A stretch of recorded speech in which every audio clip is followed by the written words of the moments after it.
삶이란 결정을 내리는 일이라고 할 수 있습니다.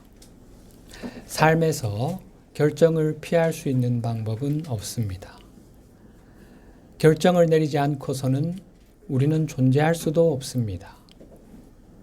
결정 내리는 것이 우리 존재의 핵심이기 때문입니다. 영적인 관점에서 볼 때 우리가 내리는 모든 결정은 크게 두 범주로 나뉠 수 있습니다. 하나는 신과의 하나됨에 더 가까이 다가서게 하는 결정이며, 다른 하나는 신과의 하나됨에서 더 멀어지게 하는 결정입니다. 편의상 전자를 올바른 결정, 후자를 잘못된 결정이라고 부를 수 있습니다. 물론 우리가 이원성을 초월하게 되면 옳고 그름의 분별이 사라지지요. 그런데 왜 자꾸 올바른 결정, 잘못된 결정 이렇게 말을 하느냐? 설명의 편의를 위해서, 이해의 용의를 위해서 당분간은 이 표현을 사용하려고 합니다. 이제 우리는 어떻게 올바른 결정을 내릴 것인가가 인간 존재의 핵심 문제임을 알 수 있습니다. 어떻게 하면 매 순간 신과의 하나됨에 더 가까이 다가서게 하는 결정을 내릴 수 있을 것인가가 구원의 관건이 되는 것입니다. 그러면 우리가 어떻게 하면 올바른 결정을 내릴 수 있을까요?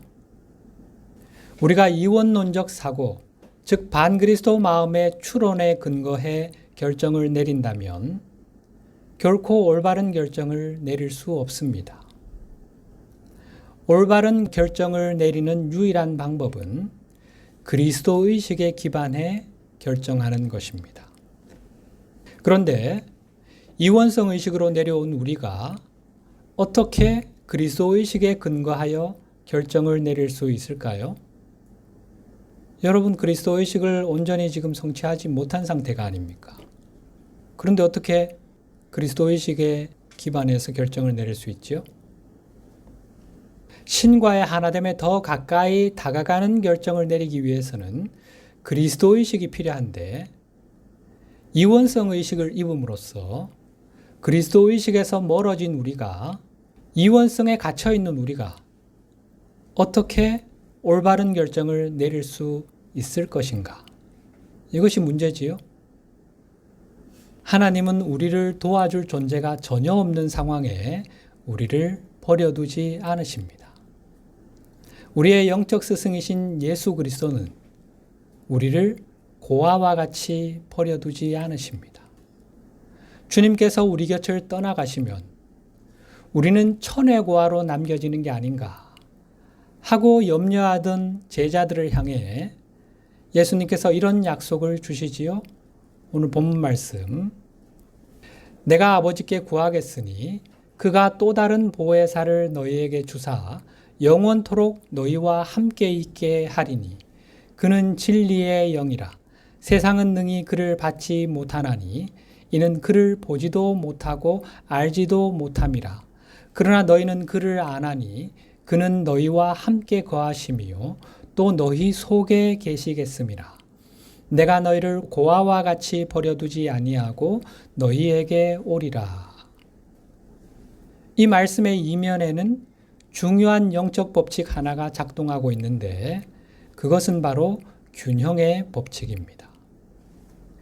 소송법에서 무기평등의 원칙이라는 게 있는데, 재판에서 서로 대립하는 두 당사자가 자신의 주장과 증거를 제시하고 반박할 수 있는 기회를 실질적으로 동등하게 보장받아야 한다는 원칙입니다.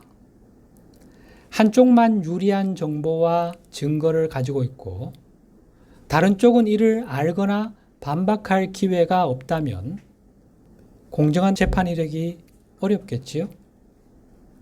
따라서 양측 모두에게 비슷한 수준의 방어와 공격의 기회를 보장해야 한다는 것입니다. 형사소송에서 검사와 피고인의 대등한 지위를 실현하기 위해 변호인 제도를 두고 있지요. 법률 전문가인 변호사가 피고인을 도울 수 있도록 함으로써 검사와 대등한 지위에서 재판을 받을 수 있게 되는 거지요. 균형의 법칙이란 영적 세계에서 작동하는 무기평등의 원칙 같은 거라고 생각하시면 이해가 쉬우실 겁니다. 그 구체적인 내용을 살펴보면 우리의 자아구체는 외부의 영향을 받지 않게 설계되었습니다.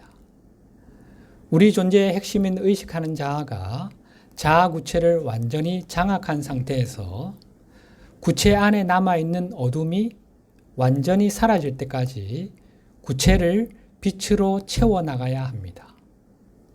거짓 교사나 참된 스승 모두 우리의 의사에 반하여 우리의 자아구체를 침범할 권리가 없습니다. 어느 누구도 우리의 동의 없이는 그렇게 할 수가 없습니다. 우리 자아구체에 들어올 수가 없습니다.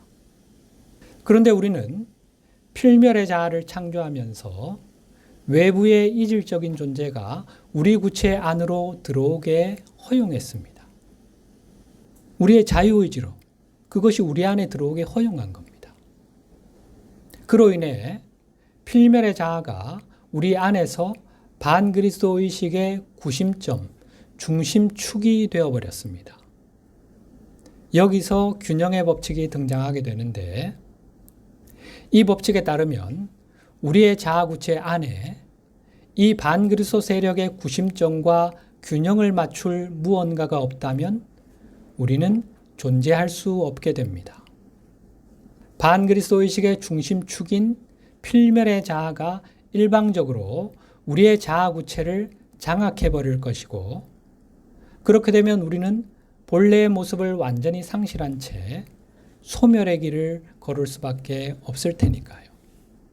따라서 우리가 어둠의 세력인 반그리스도 의식의 구심점을 우리의 자아구체 안에 들어오게 허용한다면 균형의 법칙에 따라 빛의 세력인 영적 스승님들이 그리스도 의식의 구심점을 우리 안에 보내주심으로 균형을 맞출 수 있는 권한을 가지게 됩니다. 쉽게 말해 우리를 도울 변호사를 보내주신다는 거지요. 애초에 우리가 우리 자신의 현존과 우리의 영적 스승과의 내적인 연결, 직접적인 연결을 유지하고 있었다면 우리의 자아구체에 이런 구심점이 필요하지는 않았을 겁니다. 우리의 의식하는 자아가 신과의 의식적인 연결을 잃어버렸기 때문에 이것이 필요하게 된 것입니다.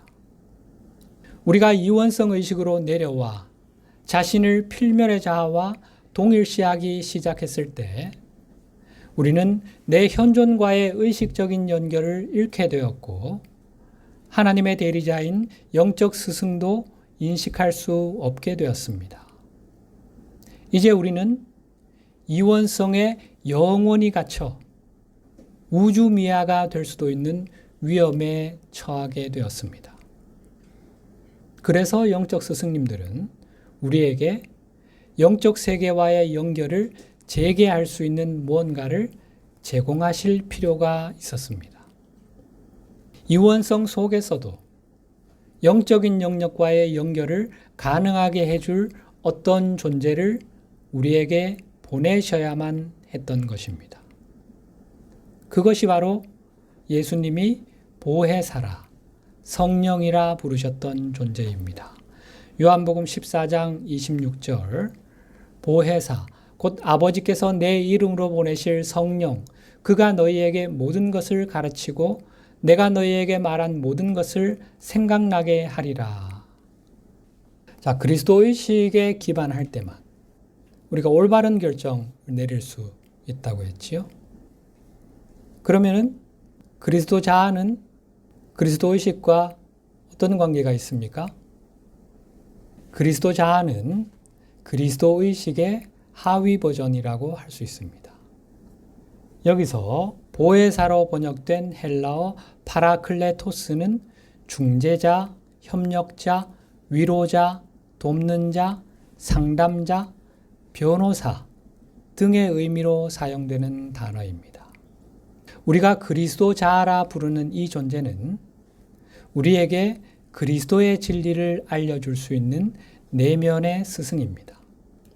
이 내면의 구원자에게 주의를 집중한다면, 이 보혜사의 음성에 귀를 기울인다면 우리는 이원성의 불안정한 모래밭이 아닌 그리스도의 굳건한 반석에 기반한 결정을 내리는데 필요한 통찰을 얻을 수 있습니다. 우리가 원하기만 하면 언제나 받을 수 있습니다. 우리가 이원성 의식 속으로 아무리 깊이 내려가더라도 그리스도 자아는 언제나 우리와 함께합니다. 어디까지도 따라옵니다. 따라서 우리에게 그리스도 자아의 도움을 받으려는 의지만 있다면 우리는 언제 어떤 상황에서도 그의 가르침을 받을 수 있습니다. 이로써 균형의 법칙, 무기평등의 원칙이 실현되는 거지요. 우리가 필멸의 자아와 외부의 거짓 교사의 말을 듣는다면 결코 올바른 결정을 내릴 수 없습니다. 비록 우리가 불멸의 자아인 내 현존과의 연결을 끊어버리고 하나님이 보내신 영적 스승에게 등을 돌렸을지라도 하나님은 우리를 도와줄 존재가 없는 그런 상태로 우리를 버려두지 않으십니다. 하나님은 여전히 우리가 도움을 받을 수 있게 우리의 자아구체 안에 거하는 그리스도 자아라는 형태로 우리에게 돕는 자, 위로자, 협력자인 파라클레토스를 보내주셨습니다. 이 그리스도 자아가 주님의 말씀대로 우리에게 모든 것을 가르치고 모든 것을 기억나게 해 주실 수 있는 내면의 스승입니다. 이 내면의 스승은 우리가 나선형 계단을 오르고 신과의 하나됨이라는 궁극적인 목표에 더 가까이 다가가는 결정을 할 수 있게 최고의 기반을 제공해 주실 수 있습니다. 이것이 바로 예수님께서 지식의 열쇠라 하셨던 것이기도 합니다. 지식의 열쇠는 직관을 의미하기도 하는데 그리스도 자아의 가르침은 직관의 형태로 주어지지요. 예수님은 우리에게서 이 지식의 열쇠를 앗아간 율법 교사들을 꾸짖으셨지요. 그리스도 자아를 잊게 만든 그들을 책망하신 것입니다. 누가복음 11장 52절 화 있을진저 너희 율법 교사여 너희가 지식의 열쇠를 가져가서 너희도 들어가지 않고 또 들어가고자 하는 자도 막았느니라 하시니라.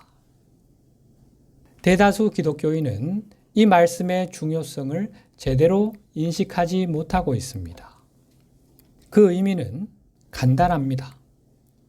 외적인 길, 즉 거짓 교사들이 제시하는 길을 따르는 사람들은 지식의 열쇠를 무시하고 간과하고 외면해 왔다는 것입니다. 지구상의 모든 사람은 올바른 결정을 내릴 수 있도록 그리스도 분별력을 갖게 해주고 진리를 알게 해주는 능력인 이 지식의 열쇠를 내면에 가지고 있습니다. 우리는 이 그리스도 자아의 세미한 음성에 귀를 기울임으로써 그리스도 분별력을 얻고 진리를 터득할 수 있습니다. 따라서 우리는 스스로 결정을 내려야 하는 내면의 여정, 좁고 험한 길을 충분히 걸을 수 있습니다. 영적 스승님들의 확장체인 그리스도 자아의 도움을 받을 수 있으니까요. 율법 교사들은 스스로 결정을 내려야 하는 이 내면의 여정을 걷고 싶지 않다고 결정했습니다. 힘들어. 스스로 결정하고 스스로 다 책임지고 너무 힘들어. 나는 그 길 걷고 싶지 않아. 대신 그들은 외적인 길, 곧 자동적인 구원을 약속하는 길을 따르기로 결정했습니다. 넓고 평탄한 길이지요. 그들은 자신들의 이런 선택이 옳다는 믿음을 강화하기 위해 다른 사람들이 내면의 여정을 발견하고 그 길을 따르는 것을 막으려 했습니다. 그들은 모두가 같은 길을 걷고 있다면 자신들이 옳은 것이고, 따라서 하나님도 어쩔 수 없이 자신들을 받아들여야 한다고 생각했기 때문에 모든 사람이 이 외적인 길을 걷기를 원했습니다. 물론 진실은 사람들이 이원성 의식에 갇혀 있다면 그들 모두가 같은 일을 하더라도, 같은 길을 가더라도 틀릴 수 있는 거죠. 모두가 같은 길을 걷더라도 죽음의 길일 수 있는 거죠. 다수가 한다고 늘 옳은 건 아니지 않습니까? 예수님께서 율법 교사들에게 도전하시면서 지적하신 것이 바로 이것입니다. 거듭 말씀드리지만 인간 존재의 핵심적인 문제는 결정을 내려야 한다는 것입니다. 중요한 것은 올바른 결정을 내리는 방법입니다. 만일 우리가 올바른 결정을 내리는데 필요한 정보를 가지고 있고 그것을 정확히 이해하고 있다면 우리는 어떠한 상황에서도 올바른 결정을 내릴 수 있습니다. 스승님들의 말씀처럼 우리가 더 잘 알았더라면 분명 더 잘했을 겁니다. 과거에 우리는 경험이 부족했고, 지식이 부족했고, 정보가 부족했고, 이해가 부족했기 때문에 올바른 결정을 내릴 수 없었던 것입니다. 올바른 결정은 이원성 의식에서 우리를 멀어지게 하고 신과의 하나됨으로 더 가까이 데려가는 결정입니다. 우리가 내린 결정의 실제 결과가 무엇인지는 중요하지 않습니다. 정말로 중요한 것은 그것이 우리가 신과의 하나됨으로 더 가까이 나아가는데 도움이 되느냐, 이원성 거짓으로부터 분리되는데 도움이 되느냐 하는 것입니다. 내가 어떤 결정을 내림으로써 부를 얻고 인기를 얻고 명예를 얻고 권세를 누리는 등 화려한 결과를 얻었는데 그것이 나를 이원성에 더 깊이 빠지게 하고 신과의 하나됨에서 더 멀어지게 한다면 그것은 올바른 결정이라 할 수 없지요. 세상의 관점에서는 성공적인 결과를 낳은 좋은 결정으로 볼 수 있지만 영적인 관점에서는 올바른 결정이 될 수 없는 거지요. 반대로 내가 내린 어떤 결정이 겉으로는 실패로 초라해 보이는 결과로 나타나더라도 그것이 나를 신과의 하나됨으로 더 가까이 데려다 준다면 올바른 결정입니다. 주님의 제자들을 박해하는 일에 전면에 나서기로 결정함으로써 기득권 세력의 신망을 한 몸에 받아 승승장구했던 바울. 결과는 화려했으나 영적인 관점에서 그의 결정은 신과의 하나됨에서 멀어지게 하는 그릇된 결정이었지요. 반면 장차 자신에게 주어질 모든 명예와 권세를 포기하고 이단자로 낙인 찍힌 예수 그리스도의 제자가 되기로 한 그의 결정은 배교자로 낙인 찍혀 유대 사회에서 추방당하는 결과로 이어졌지요. 그래서 한동안 바울은 고향으로 돌아가 칩거할 수밖에 없었지요. 완전한 실패자가 된 거예요. 우리가 이원성의 거짓으로부터 자신을 분리한다면 겉으로 드러나는 결과에 상관없이 그것은 우리를 하나됨이라는 목표에 더 가까이 데려가는 승리입니다.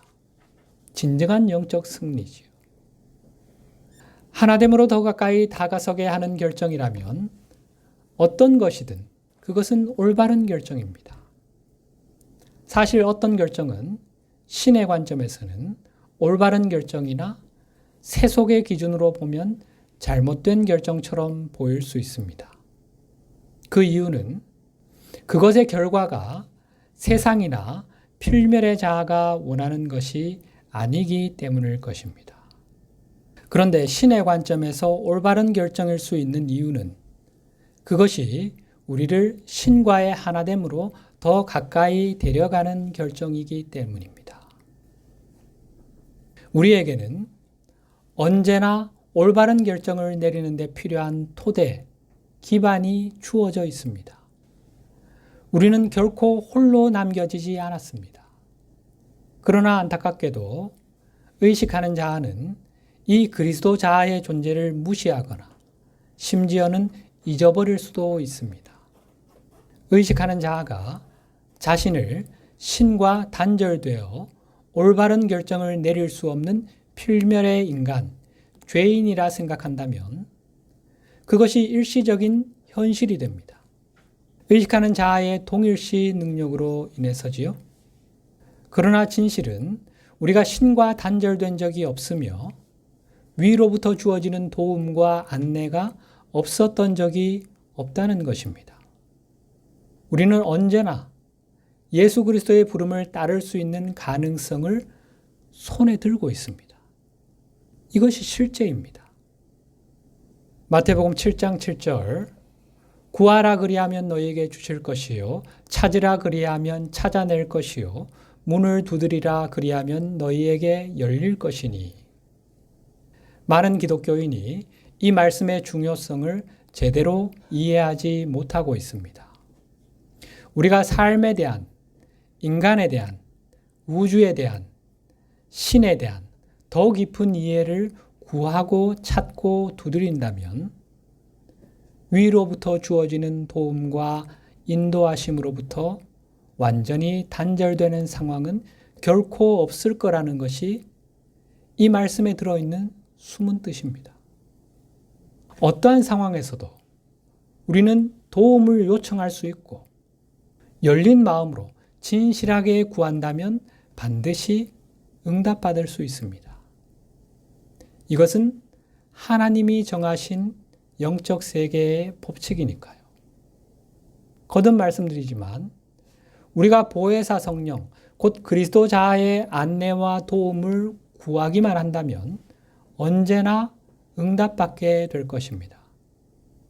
그런데 이 메시지를 쉽게 받아들일 수 있는 사람은 그리 많지 않을 겁니다. 왜 그럴까요? 아니, 언제라도 도움을 요청할 수 있고 응답받을 수 있다고? 지금껏 내가 살아오면서 하늘을 향해, 신을 향해, 운명을 향해, 혹은 알 수 없는 어떤 초월적 대상을 향해 도움을 구한 적이 한두 번이 아닌데 막다른 골목에서 제발 도와달라고, 길을 보여달라고 간절히 호소한 게 셀 수 없이 많은데 언제나 응답받는다고? 웃기는 소리. 한때 저도 가슴에서 이런 소리가 맴돌던 적이 있었습니다. 사실 답은 언제나 우리 가까이에 있습니다. 문제는 우리에게 그것을 우리 요청에 대한 답으로 인정하고 받아들이고 행동으로 옮길 의지가 있느냐 하는 것입니다. 우리는 언제나 답을 받지만 외면의 마음이 종종 그 답을 인정하지 않거나 무시한다고 할 수 있습니다. 그러면 이제 구하라 그리하면 주실 것이다 라는 말씀을 보다 명확히 이해하기 위해서 표현을 좀 바꿔보겠습니다. 한번 화면으로. 열린 마음과 판단하지 않는 마음으로 구하면 언제나 응답받을 것이다. 여기서 판단한다는 것은 위로부터 주어지는 답을 이원론적 추론을 사용해 분석하는 것을 말합니다. 우리가 그리스도 자아로부터 응답을 받으려면 두 가지 조건이 충족되어야 합니다. 첫째는 우리에게 진실을 알고자 하는 의지가 있어야 한다는 것입니다. 사실 우리는 필멸의 자아가 믿기를 바라는 것을 확인시켜주는 답을 원하는 경우가 많습니다. 내가 지금껏 믿어왔던 것, 기존의 신념이 옳았음을 확인시켜주는 답을 원하는 거지요. 내가 옳았음을 확인시켜주는 답을 주면 좋겠어. 내 기존 신념을 흔들어서 나를 힘들게 하는 것 말고 그냥 내 믿음이 옳다는 것을 확인해 주는 답. 그래서 내 마음이 편안해질 수 있는 답. 그런 답만 주시면 좋겠어. 에고가 구축해 놓은 안정감. 그게 흔들리지 않게 해주는 답이죠.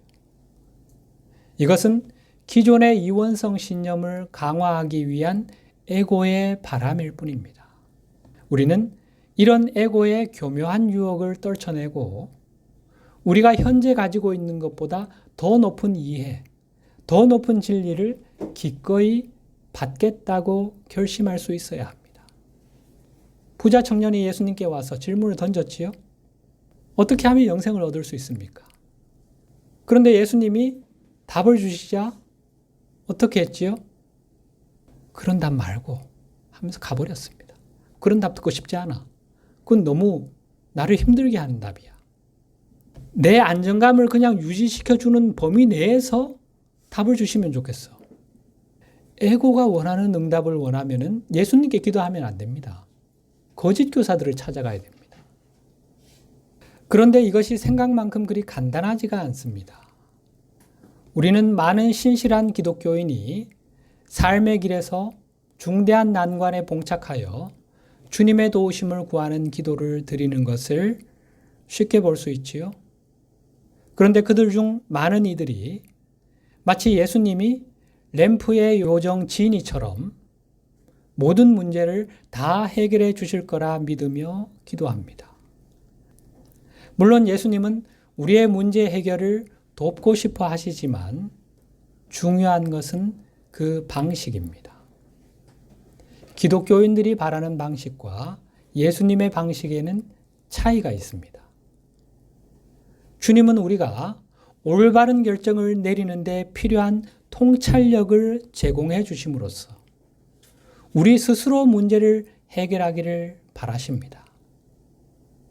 물고기를 잡아주시는 게 아니라 고기를 낚는 법을 알려주시는 거죠. 이것이 주님께서 우리의 문제 해결을 도우시는 방식입니다.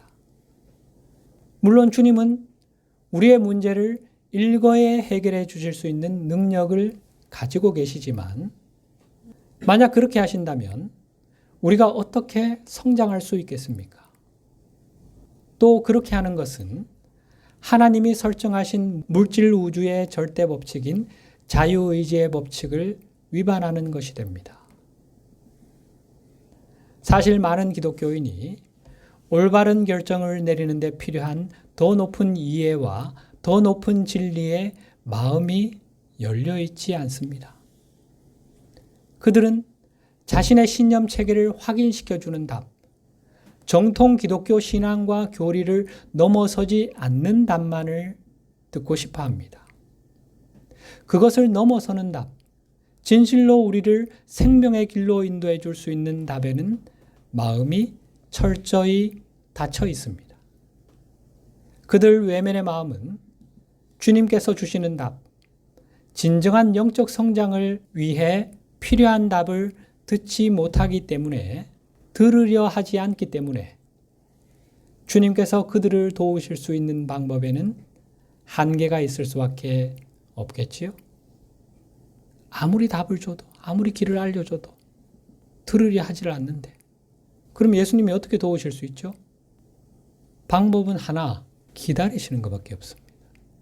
스스로 돌이킬 때까지. 정리를 하자면 그리스도 자아로부터 응답을 받을 수 있는 첫 번째 조건은 열린 마음과 기존의 신념을 넘어서는 것을 기꺼이 배우려는 의지로 요청하는 것입니다. 필멸의 자아와 이 세상의 지배자가 듣고 싶어하는 답이 아니라 우리의 의식하는 자아가 들어야 할 답을 주님께서 우리에게 주실 수 있게 마음을 열어야 합니다. 이원성 의식을 넘어서는 데 도움이 되는 답에 우리 가슴을 활짝 열 수 있어야 합니다. 두 번째 조건은 우리가 받는 모든 답을 분석하고 그것을 이원론적 신념 체계의 틀에 끼워 맞추려는 필멸의 자아의 시도를 무력화시키는 것입니다. 이 필멸의 자아는 이원론적 추론을 사용해 그리스도 자아를 통해 주어지는 답이 옳지 않은 이유와 그 답을 받아들이지 말아야 할 이유를 어떻게든 만들어낼 것입니다. 필멸의 자아는 모든 새로운 아이디어를 분석하여 자신의 멘탈 박스에 맞지 않는 아이디어는 자동적으로 거부합니다. 내 생각, 내 믿음이 절대적으로 옳아. 기존의 내 신념을 벗어나는 것은 다 틀렸어. 이단이야, 사이비야. 마귀에게서 나온 거야. 일고의 가치도 없어. 우리는 언제든 그리스도의 진리에 접근할 수 있지만 그것을 진정으로 받아들일 수 있으려면 필멸의 자아와 그것의 이원론적 신념이 만든 정신적인 감옥인 기존의 멘탈 박스 너머에 기꺼이 도달하려고 노력해야 합니다. 그렇게 하기만 하면 우리는 언제나 응답을 받게 되어 있습니다.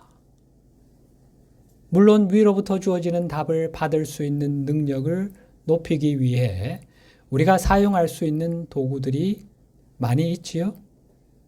기원문은 이 목표를 달성하는 데 도움이 되는 대표적인 도구 중 하나지요.